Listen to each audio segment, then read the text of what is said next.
భగవద్గీత అధ్యాయం 2 శ్లోకం 57 శ్లోకం యః సర్వత్రానభిస్నేహస్తత్తత్ప్రాప్య శుభాశుభం నాభినందతి నద్వేష్టి తస్య ప్రజ్ఞా ప్రతిష్ఠిత. పాత్రలారా, ఈ శ్లోకం ద్వారా శ్రీకృష్ణుడు స్థితప్రజ్ఞుని మరొక ముఖ్యమైన లక్షణాన్ని మన ముందు ఉంచుతున్నారు. ఏమిటా ఆ విశేషమైన లక్షణం? తాత్విక దృష్టికోణం. మన జీవితం రుచులు విరుచుల మధ్య ఒడిదుడుకులు పడుతూ ఉంటుంది. ఒక స్థితప్రజ్ఞుడు శుభం వచ్చినా అతడు ఆసక్తితో ఆనందించడు, అశుభం వచ్చినా ద్వేషం కోపంతో స్పందించడు. ఎందుకంటే అతడు అన్నింటినీ సమదృష్టితో చూస్తాడు. జీవితానికి వర్తించదగిన బోధన. ఈ శ్లోకం మనకు ఓ అద్భుతమైన జీవన మార్గాన్ని చూపుతుంది.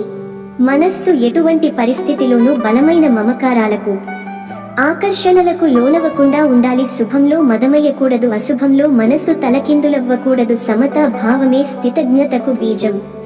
ఈ శ్లోకం ద్వారా నేర్చుకోవలసినది, మనసు ఎటువైపు ఆకర్షితమవుతున్నదో గమనించండి. శుభం వచ్చినప్పుడు ఇది కూడా క్షణికమే అనుకోండి, అశుభం వచ్చినప్పుడు ఇది కూడా తక్షణమే తొలగిపోతుంది అని తెలుసుకోండి. ఎప్పుడూ మన చిత్తాన్ని సమంగా ఉంచడమే నిజమైన సాధన. ఇంతవరకు భగవద్గీతలో స్థితప్రజ్ఞుని లక్షణాలు వరుసగా వస్తున్నాయి.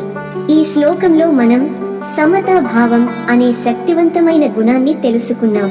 మన జీవితంలో సుఖదుఖాలకు అతీతంగా జీవించాలంటే శుభాశుభ భావాన్ని అధిగమించాలి.